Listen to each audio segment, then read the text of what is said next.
Yun yung isa sa Oo. purpose na bakit pinost ko yung gano'n. Kasi pwede namang kip-kipin ko lang Oo, yun eh, yung oo. tanong na yun eh. Kaya pinost ko yun, yung isang yun, dahil nga merong mga rider na din. Actually nito, may mga nagta-track read eh. Pero pag tinanong ko, sali ka ba? Hindi Hindi, sir, di oo. pa ako mabilis eh.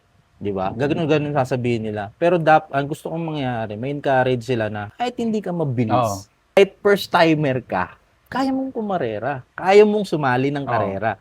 Kung hindi naman winnings yung post mo, di ba?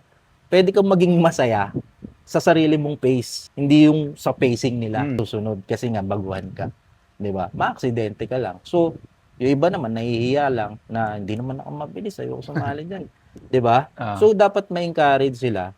Sabi ko nga doon, nakita mo ba nag-comment si paring Harvey, si Boss Oo, Harvey? oo. Sabi ko doon sinagot ko, ni-replyan ko siya. Sabi ko, buhay na patuto ako diyan. Ang dami na nating pinuntahang Oo. racetrack. Ang dami mo nang ginulungan. Hindi nga Nahiya ka nagta-track ba? rin hindi 'Di nga ba? nagta-track rin si 'Di Boss ba? Harvey. Race day yun ang literal Oo. na race day warrior.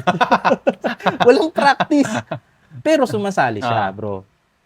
With support, with hindi nahihiya, Mm. nakikipaghalubilo sa mga tao, as a rider Oo. talaga, 'di ba? So, hindi lang yung purpose natin is yung sasali tayo ng karera para mas maging may mapatunayan ka sa community Mm. na mabilis ka na kaya kaya mong manalo. So, dapat ma-encourage natin kahit yung mga mababagal, kahit yung mga gusto lang magsaya, sumali. Mm. Mga ganun.